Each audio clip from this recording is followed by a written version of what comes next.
Welcome to the third video of watching every single superhero movie ever made.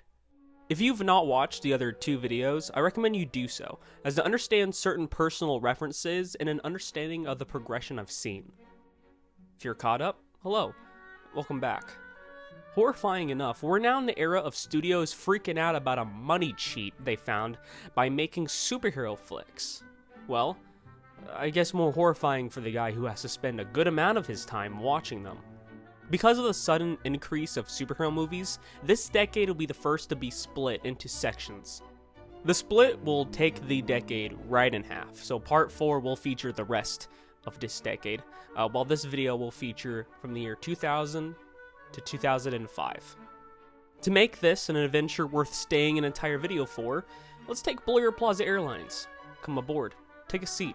Please take your complimentary nuts. Is everyone ready for the flight? It's time for takeoff.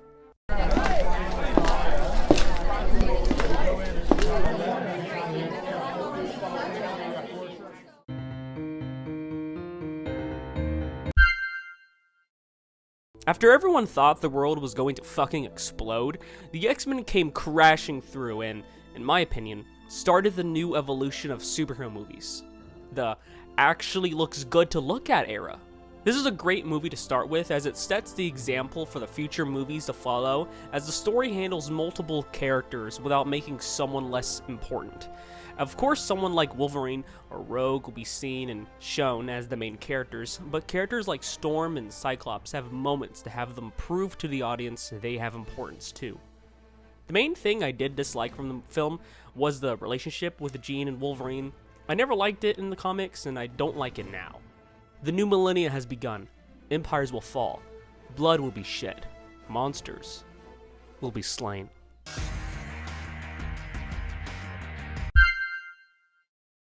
I was looking forward to this movie ever since I saw the first one. I predicted it wouldn't have an outrageously good story, but at least it was going to be interesting. I was definitely living in a dream world with that one. Okay, and before anyone says anything, I don't hate this film. I actually liked the second half of the film, as though it suddenly awoken from its century-long slumber and started to try and salvage a boring plot. And it kind of did. My favorite part of the movie is right at the end, with the vampire woman wanting to see the sunrise with the blade looking over her. If you've never seen the movie and only saw this clip, you might think the movie had more moments like this, but you would be left out to burn. Below, X-Men. Marvel isn't done, however. Their last hand was bad luck. This time, they're going all in.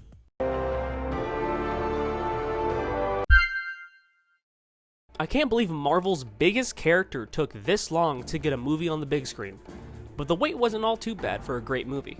The campy and goofy feel to the movie works, and actually helps some more serious movies in the genre from feeling generic. This movie feels like a comic in motion with some of the shots and comedy. Honestly, what can I say that no one else has said about this movie? You look up Spider-Man on YouTube and anyone with an internet router has talked about him and his success. And it deserves that kind of recognition. And recognition it will receive as the first 10 out of 10 movie for the series. Congratulations. We know you've got everything it takes to accomplish whatever your heart desires. Above everything.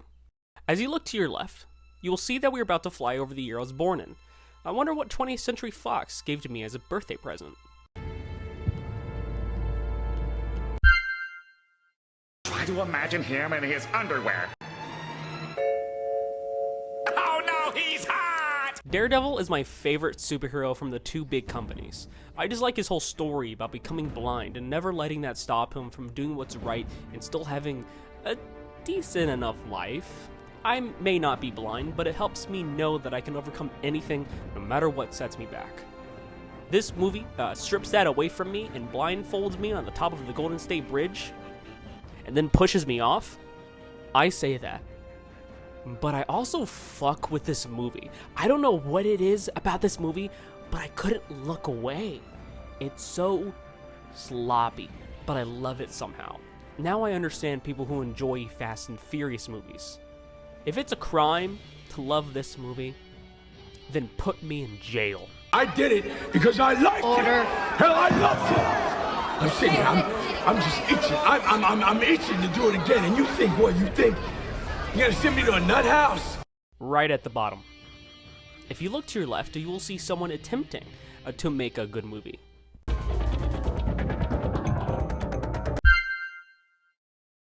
The editing to this movie is like a YouTuber trying to prove they're the best editor on the platform by doing way too much for their own good. But I will have to admit, the whole comic panel editing does work for a sliver amount of moments that are, at the root of it, very tense scenes. But the edit is every 5 minutes. I appreciate that the movie was doing something with Bruce and his father, but it just kind of takes away from the relationship between Hulk and Bruce, which is the main thing for the character. I mean, that's the whole thing, what I like about the Hulk. A modern Jekyll and Hyde story with action and green skin. Hulk and Bruce have an internal fight to take control, and that's so cool to think about. This movie did not think. It's just do. Doo-doo, if you will. The best part of the movie is the CGI at times. The facial animations are amazing, in my opinion. I mean, this movie came out in 2003, and they have this bulk of a man making better facial acting than the actual actor playing the character. Above Daredevil, but below Blade 2. Now it's time for a quick in-flight ad from your pilot. Hello, this is your captain speaking. I'll make this real quick so you don't have to skip this part. If you would like to support the airlines, I have a book you can check out in the description below of the plane, I guess.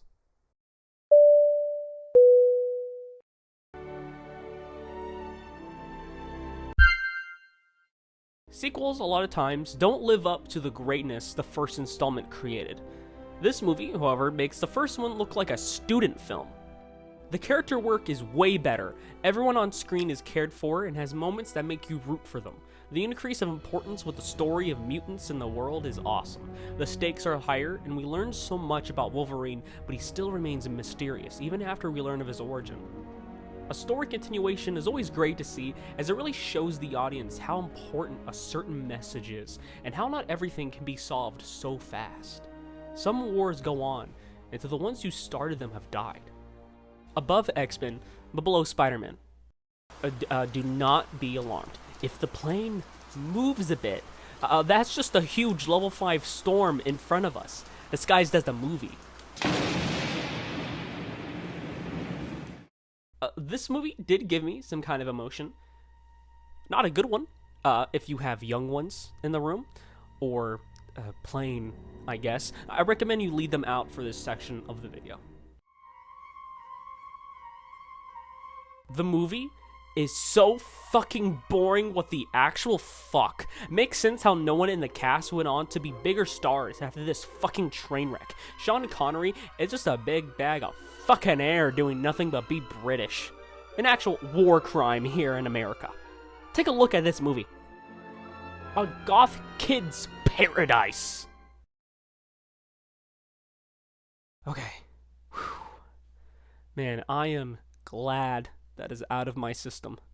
I need to watch some kind of like comedy or something to get out of this funk. Like a Ryan Reynolds movie or something.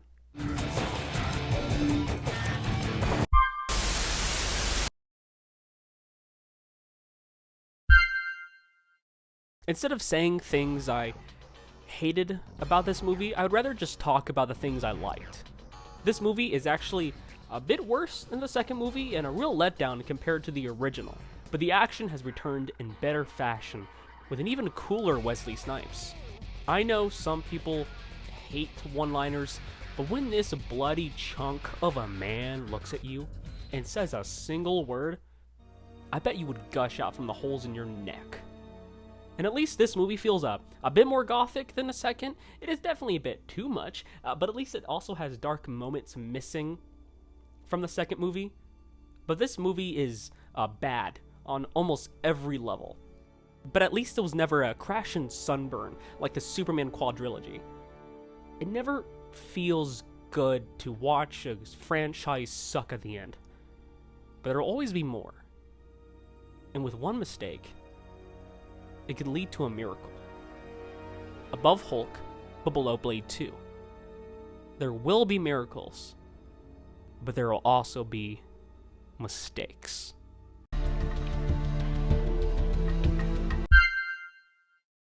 This movie should not exist. Harsh, I know, but it needs to be said. Someone actually looked at this and went, fuck yeah. If I was an alien and I wondered what superheroes were and watched this movie, I would throw the Earth into the litter box. Because it's shit. The plot is just so stupid. Don't give Catwoman powers. Don't have her run around everywhere with bad CGI. Just have her steal shit. That's her main thing. She's a fucking cat burglar. Why can't we have bad people do bad things instead of trying to make them heroes or even anti-heroes? It doesn't make sense. Catwoman was made to be a villain. Of course she can change at some point like she does in the comics, but the flooring needs to have the correct base for the rest of the structure to stand, or it'll fall. Congratulations, Catwoman, for being the first 1 out of 10.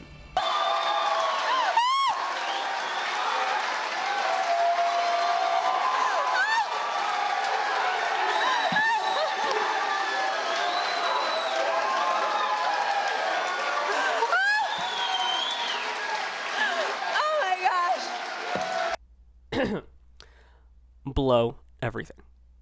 You know what else is below everything? Ron Perlman is not a goth vamp anymore. He's a big demon daddy. This movie is not perfect or amazing in any way, but it's definitely more charming than the movie equivalent of stale catnip.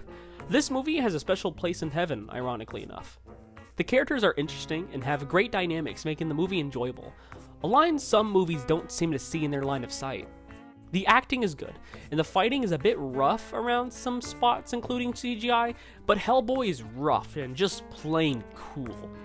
I may not think this movie is amazing, but it definitely reaches my standards for a good film. But that might be because other movies have demolished those standards. Above Blade 2, but below X-Men.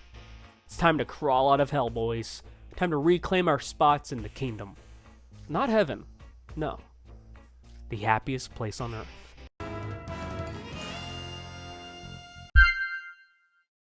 The story of old heroes past their prime and being parents, just for them all to come together in the end if they're facing a maniac, is just so well done. The animation is still great for most of the movie, except for some spots, but that's to be expected with old animations. There's not much more for me to say since, again, the internet is in love with this film, and I bet you were too when you saw it long ago. Watch it again. It's still a great watch. Above everything. Wow. It was great to be with the family again. I sure do hope a mob boss doesn't kill them. That would be bad for the mob boss.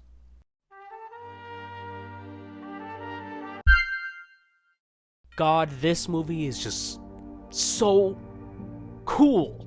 This is the same feel of Hellboy, or the first Blade movie. Just a cool guy doing action moves and killing dudes like they're nothing to him. There is just one thing that brings this movie down a bit. The character of the mob boss is nice for the movie, but Jesus Christ, why is it John Travolta? This man is not scary at all, but at least he's trying. But come on. Johnny Boy is not a villain actor by any means. But everything else was great. The guy playing Frank Castle was awesome. It was just cool to actually begin with his family getting murdered. That's weird to say, but it's true. Above Hellboy, but below X-Men. We're now past the storm. Open skies ahead of us.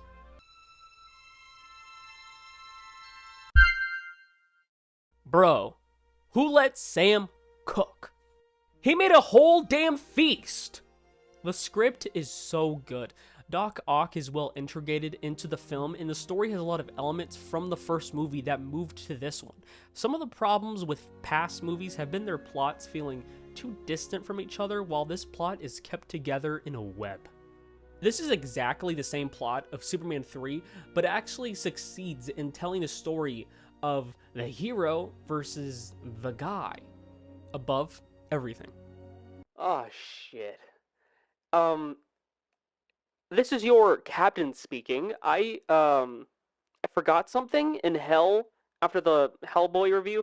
Do you mind if we turn this plane around and go get it back?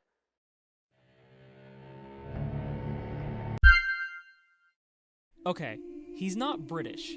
As an American, I applaud that. But as a comic book fan, I am pissed. The main thing that defined Constantine was him being British and a man whore. He's neither of those things in this movie, but he still fucks in another way. Flipping the devil off as you fly to heaven is a fucking power move I never knew would be so legendary, but Keanu Reeves does it with grace. A movie based in a world with stories already told is good, as Constantine has already dealt with traveling to hell and meeting tons of interesting people that we get to meet for the first time, making this world seem so lived in. The story is the worst part of the film, but even then, it does its job by just going smoothly through scenes to tell a badass story.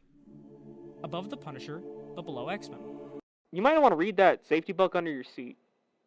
Yeah, you're gonna need that.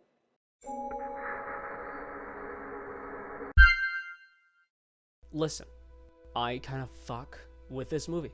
No, it's not good, but it's better than Daredevil, which was just a string of cringe held together by a thin thread. The story in this film actually does something with Elektra being hired to kill someone, only to not want to kill this guy and his daughter after having a good talk with them. That was something I expected after a few minutes in the film, but it was so good to have an interesting dynamic I haven't seen yet. But then the rest of the movie happened, and it was just okay after that.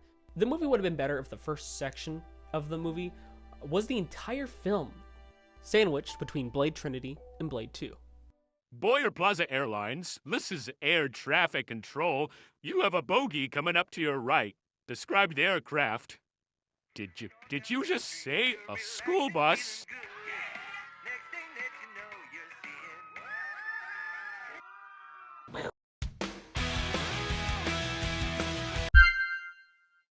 I remember this movie being good.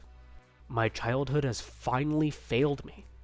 This is one of those Disney Channel original movies, so of course it wasn't going to be amazing, but at least it was silly. I know nowadays everything superheroes are super silly, but after watching so many stories of dark and gloomy men killing other dark and gloomy men, it's nice to see Bruce Campbell screaming at kids and Wonder Woman returning to be a school principal. Speaking of the cast, literal all-stars all around. So many faces that are famous either in the past or the future. The sky's the limit if you keep it up there long enough. I know that line doesn't make sense, but I wrote it, and I like it. How about you shut up before I turn you into a little itty baby? Above Hulk, but below Blade Trinity. If you look to your left, then straight up, you will see a bunch of white people doing what they do best. Getting powers by being fucking stupid. This is just a straight up good movie for the Fantastic Four. Ben is great as a big tough guy who's heartbroken by his change, and the movie deals with his emotions and anger with everyone.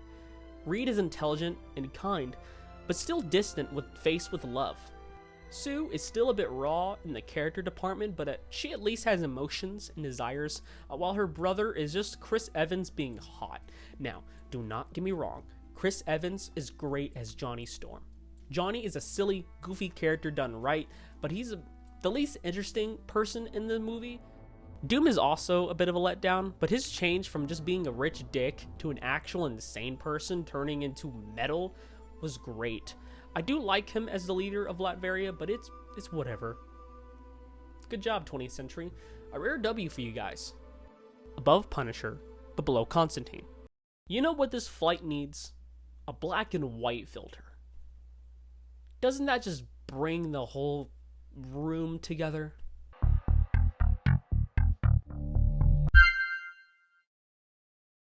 This movie is technically 4 short films taped together in the same world with some characters and different stories, so let's go through the 4 stories individually. This story started off great, but then was a bit boring, and then it got weird, and then it just kind of ended. Bruce Willis was great, but it just wasn't something exciting. The art style was nice, but not yet good. This was good for stepping into the city and seeing what it will throw back at us. This one was short. I also don't understand it, and I didn't think it was that good. Holy shit, this is the story that sold the film to me. This hunk of a man is literally going after another guy because he killed this girl he had sex with, and he just wants like revenge for it. This is when the black and white aspect of the film was used well, with the girl he slept with having hair being blonde, and having Harry Potter as the villain was nice. Dude was the first villain that made me uncomfortable. This was the best story. I actually don't want to spoil what this one was because it was just so good. Above Constantine, but below X-Men. You know, I wonder what my northern brothers in Canada are doing right now.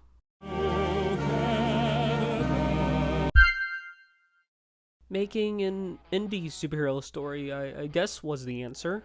But don't be blinded by the fact that this movie looks like shit. It actually isn't.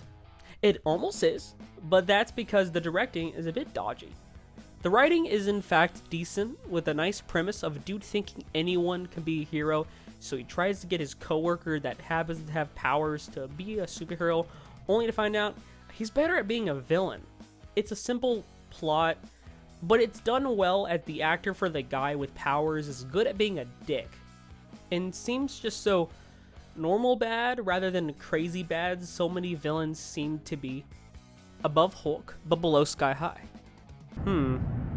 Fuel tank is a bit empty. I'm just gonna take a quick pit stop for a second at a familiar place. I'm back. And as a Floridian resident, I don't have to worry about a man thing. I have to worry about the things that think they're men. This is not a movie worth a while to see. If you want a man thing on your screen, just watch Werewolf by Night. This one doesn't even have Ted until near the end of the movie. You know Ted. The fucking man thing? The main monster of the film doesn't show itself until 15 or so minutes left. The only thing good about this film is the gore and cinematography. Some of the shots were so beautiful, with the use of different colors wherever the characters were. The normal land was brown and yellow, while the swamps were green and dark. It was just so nice to see, until you notice there's a bad actor in the scene and a bad looking man thing. What the hell is that? Above Sky High, but below Blade Trinity. There's someone's placed it. Wow. You think the man thing did this? He's an Xbox gamer, probably. That's gross. I probably shouldn't have picked that up. It's going to take some power to get this plane back into the air. I do believe I have a Man-Thing rocket blueprint in my dream journal. Close your eyes, shut your mouth, dream a dream. And This movie has been talked about to the point the horse has been beaten to Planet Drool and back. So I would like to only talk about the best things about this movie, which was like 3 things. The music is so good, and yes, I am including the Dream song, but the best is Lava Girl's theme. The song is so calm yet destructive, perfect for the next thing, which is Lava Girl is the best character in this movie. Her journey to feel more than being a force of destruction is so good and allows anyone to feel for her and wish for her to succeed. And finally, the feel of the movie is unique and iconic. No other movie looks like Planet Drool. I mean, that might be for the best, but it lends this movie into being a very surreal landscape I don't know if the director was hoping for. What the hell is that? This is it. Time is up. Where's the dream? It was my dream. It was his dream. It was all of our dreams.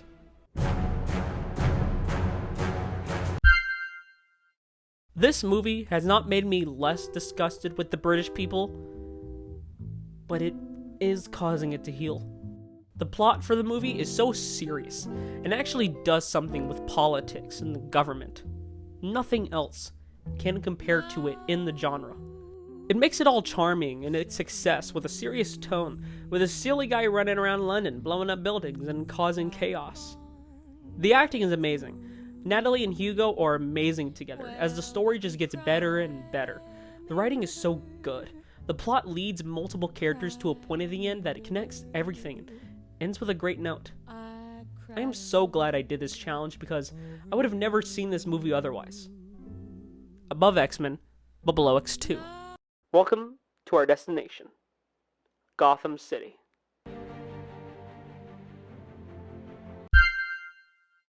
You know how great the story is, how great everyone is in their roles. Bale is a great Batman and even a greater Bruce Wayne, but some of the characters being in the film does make it a bit crowded. Roz, Carmine, Scarecrow, all of them being in the movie is fine and works well, but it's just a bit crowded. The writing is a good change from certain other movies before it. All I wish is to maybe see a Robin or two.